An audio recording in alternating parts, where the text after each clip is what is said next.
നമസ്കാരം. എൻ.ഡി.എയിൽ നിന്നും അർഹിക്കുന്ന പരിഗണന കിട്ടാതായതോടെ BDS മുന്നണി മാറ്റത്തെക്കുറിച്ച് ചിന്തിച്ചിരുന്നു. ഇപ്പോ ആ ചിന്തയാണ്, അതായത് ഇടതുപക്ഷത്തേക്ക് പോകുന്നത് ആലോചിക്കുമെന്ന് SNDP യോഗം ജനറൽ സെക്രട്ടറി വെള്ളാപ്പള്ളി നടേശൻ പറഞ്ഞത്. ഇതിനു പിന്നാലെയാണ് ഇപ്പോൾ BDJS അംഗങ്ങളെ സ്വാഗതം ചെയ്തുകൊണ്ട് CPM ആലപ്പുഴ ജില്ലാ സെക്രട്ടറി തന്നെ രംഗത്ത് വന്നത്. ഇത് വിനാശകാല വിപരീത ബുദ്ധി എന്ന് പറയുന്നത് പോലെ BDJSനെ ഇടതുപക്ഷത്തേക്ക് എടുത്താൽ സംഭവിക്കാൻ പോകുന്നത് ആ മുന്നണിയുടെ തകർച്ച തന്നെയാണ്. മതനിരപേക്ഷ രാഷ്ട്രീയം കൈകാര്യം ചെയ്യുന്ന ഒരു മുന്നണിയിലും ഉൾപ്പെടാൻ പറ്റാത്ത പാർട്ടിയാണ് ഈ BDJS എന്നാണ് ഇടതുപക്ഷ ചിന്തകർ പോലും ചൂണ്ടിക്കാട്ടുന്നത്. SNDP യോഗം പ്രസിഡന്റ് വെള്ളാപ്പള്ളിയുടെ ബുദ്ധിയിൽ പിറവികൊണ്ട ഈ രാഷ്ട്രീയ പാർട്ടി അതിന്റെ ആരംഭം മുതൽ പ്രവർത്തിച്ചു വരുന്നത് BJP മുന്നണിയിലാണ്. വെള്ളാപ്പള്ളി കുടുംബത്തിന് നേരെ കേന്ദ്ര ഏജൻസികളുടെ റെയ്ഡ് നടക്കാതിരിക്കാനാണ് BDJSനെ NDA മുന്നണിയിൽ കൊണ്ടുപോയി കെട്ടിയിട്ടിരിക്കുന്നത് എന്നും അക്കാലത്ത് തന്നെ ഉയർന്ന ഒരു പ്രധാന വിമർശനമാണ്. BJP ആഗ്രഹിച്ചാലാണ് BDJSനെ NDA വിടാൻ സാധിക്കുകയുള്ളൂ. അക്കാര്യത്തിൽ യാതൊരുവിധ സംശയവും വേണ്ട. കേന്ദ്ര ഏജൻസികളിൽ നിന്നും മറച്ചു പിടിക്കാൻ വെള്ളാപ്പള്ളിക്ക് ഒരുപാട് ഉണ്ട് എന്നത് തന്നെയാണ് അതിനുള്ള പ്രധാന കാരണവും. മൈക്രോ ഫിനാൻസ് തട്ടിപ്പ് കേസിൽ വെള്ളാപ്പള്ളി പ്രതിയായതാണ്. വെള്ളാപ്പള്ളിയുടെ ഇപ്പോഴത്തെ പിണറായി സ്നേഹത്തിന് പിന്നിലെന്നത് BJP നേതൃത്വത്തിനും കൃത്യമായി അറിയാം. അതുകൊണ്ടാണ് അവർ ഇക്കാര്യത്തിൽ ഇതുവരെ പരസ്യ പ്രതികരണത്തിന് തയ്യാറാകാതിരിക്കുന്നത്. വെള്ളാപ്പള്ളി നടത്തുന്നത് പിണറായി സ്തുതിയും മുഖ്യമന്ത്രിക്ക് ഒപ്പം അയ്യപ്പ സംഗമത്തിൽ പങ്കെടുത്തതും എല്ലാം BJPയെ ശരിക്കും ചൊടിപ്പിച്ചിട്ടുണ്ട്.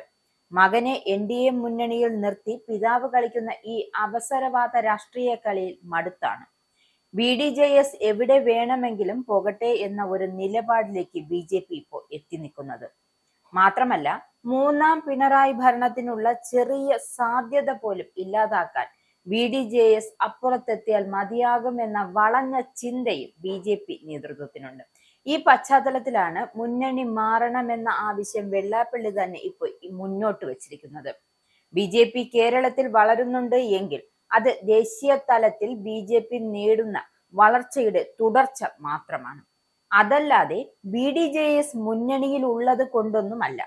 300ഓളം സീറ്റുകളിൽ മത്സരിച്ചിട്ടും ഇത്തവണത്തെ തദ്ദേശ തെരഞ്ഞെടുപ്പിൽ BDJSന് നേടാനായത് വെറും 5 സീറ്റ് മാത്രമാണ്. തിരുവനന്തപുരം കോർപ്പറേഷനിൽ NDA ഭരണം പിടിച്ചു എങ്കിലും BDJS മത്സരിച്ച 4 സീറ്റിലും അവർ പപ്പടം പോലെ പൊടിഞ്ഞുപോയി. കൊച്ചി കോർപ്പറേഷനിൽ 13 സീറ്റുകളിലും മത്സരിച്ചു എങ്കിലും സിറ്റിംഗ് സീറ്റിൽ ഉൾപ്പെടെയാണ് പരാജയപ്പെട്ടത്.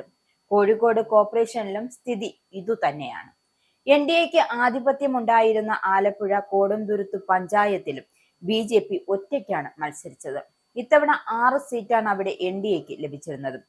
BJP വോട്ടർമാർ പോലും വെള്ളാപ്പള്ളിയുടെ അവസരവാദ രാഷ്ട്രീയത്തെ അംഗീകരിക്കുന്നില്ല എന്നതിന്റെ പച്ചയായ തെളിവാണിതെല്ലാം. അതുകൊണ്ടാണ് BJP ശക്തി കേന്ദ്രങ്ങളിൽ പോലും BDJSന് വോട്ടുകൾ കിട്ടിയില്ല എന്ന് പറഞ്ഞ് നേതൃത്വം വിലപിക്കുന്നു. തദ്ദേശ തെരഞ്ഞെടുപ്പിൽ സംസ്ഥാനത്തെ 140 നിയോജക മണ്ഡലങ്ങൾ 100 എണ്ണത്തിൽ മത്സരിക്കാൻ പോലും BDJSനെ BJP ഇത്തവണ അനുവദിച്ചില്ല. അതിനവരെ കുറ്റം പറഞ്ഞിട്ട് യാതൊരു കാര്യവുമില്ല.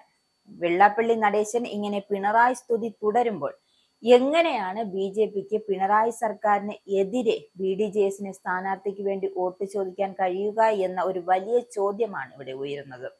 ആകെ BDJSന് ഒരു വലിയ ബാധ്യതയായാണ് ഇപ്പോൾ BJP നേതൃത്വം നിലവിൽ കാണുന്നത്. അതുകൊണ്ട് തന്നെ പഴയ പരിഗണന ഒന്നും ഇപ്പോൾ BJPയോ കേന്ദ്ര സർക്കാരോ അവർക്ക് കൊടുക്കുന്നില്ല. ഈ പശ്ചാത്തലത്തിൽ അവർ NDA മുന്നണിയിൽ തുടർന്നാൽ പോലും നിയമസഭാ തെരഞ്ഞെടുപ്പിൽ കഴിഞ്ഞ തവണ മത്സരിച്ച സീറ്റുകളിൽ പലതും BJP വിട്ടുകൊടുക്കാനുള്ള സാധ്യതയും കുറവാണ്. ഇതെല്ലാം പരിഗണിച്ചാണ് ഇടതുപക്ഷത്തേക്ക് BDJS പോകണമെന്ന് വെള്ളാപ്പള്ളി നടേശൻ തന്നെ പറയുന്നത്. മുഖ്യമന്ത്രി പിണറായി വിജയനെ പോലും ഏതെങ്കിലും CPM നേതാവിനെ അങ്ങനെ ഒരു ആഗ്രഹം ഉണ്ടായാൽ പോലും പച്ചയായി ഇങ്ങനെ വർഗീയത പറയുന്ന വെള്ളാപ്പള്ളിയുടെ പാർട്ടിയെ ഇടതുപക്ഷത്തിന് എങ്ങനെ സ്വീകരിക്കാനാകും എന്നതൊരു പ്രധാന പ്രശ്നമാണ്. എന്തായാലും ഇനി BDJS എങ്ങോട്ട് പോകുമെന്ന് നമുക്ക് കാത്തിരുന്ന് കാണാം.